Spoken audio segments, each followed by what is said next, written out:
Bonjour très chers frères et sœurs, merci de me recevoir chez vous. Je suis votre frère le docteur Raphaël Ekam. Nous sommes en train de partager sur le titre de Jésus à rapport avec la fête de Noël. Alors nous avons déjà parlé de Jésus comme l'admirable conseiller.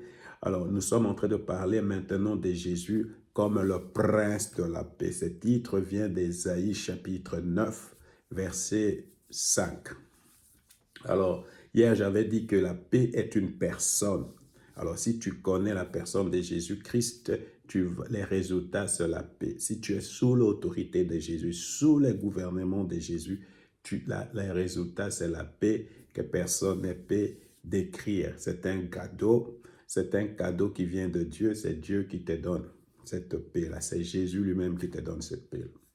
Alors, ok, on va peut-être parler de la paix comme un fruit du Saint-Esprit maintenant, mais je parle de la paix que Jésus nous apporte à Noël. Alors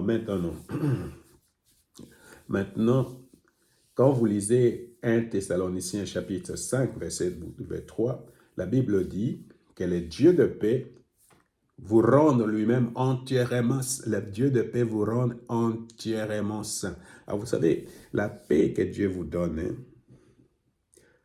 parce que l'homme, je dois d'abord lire, le Dieu de paix vous rend lui-même entièrement saint et qui vous garde parfaitement esprit, âme et corps.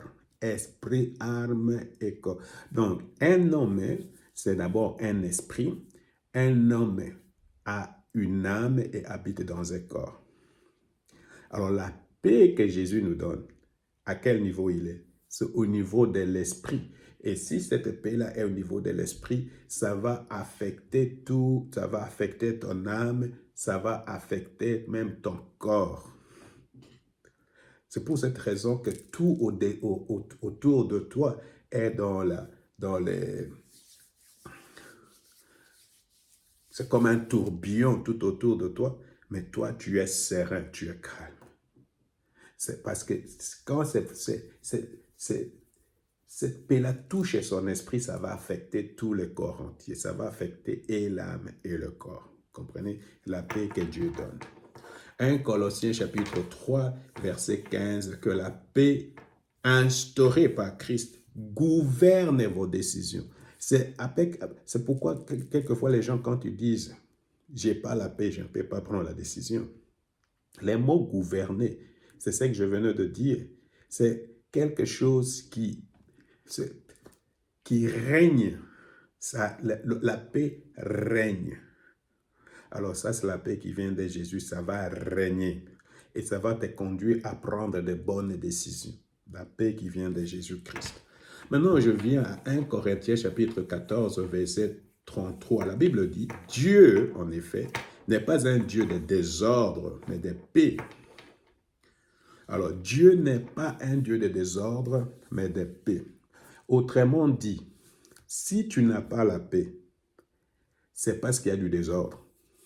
Si tu n'as pas la paix, c'est parce que ta vie est dans un chaos. Si tu n'as pas de paix, c'est parce que ta vie est dans la confusion. Mon observation, partout il y a des querelles, partout il y a des divisions, partout il y a vraiment où les gens se combattent et tout ça, il n'y a pas la paix. D'ailleurs, ce sont des endroits comme ça où il y a beaucoup d'abus sexuels, des abus moraux et tout ça. Alors, maintenant, si toi-même, tu veux connaître la paix qui vient de Jésus-Christ, tu dois faire un examen.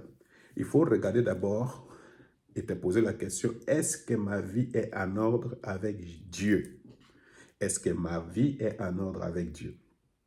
Est-ce qu'il y a quelque chose, un péché, quelque chose dans ma vie que j'ai fait qui n'honore pas Dieu, que j'essaie de cacher, tout ça? Ça, c'est la première des choses. La deuxième des choses, tu dois regarder ta relation avec les personnes les plus proches de toi. D'abord, tes parents, papa, maman. Tu dois regarder la relation avec ton mari, avec ta femme. Tu dois regarder maintenant avec tes enfants. Après, tu regardes au niveau de la famille. Et puis, tu regardes au niveau de l'église.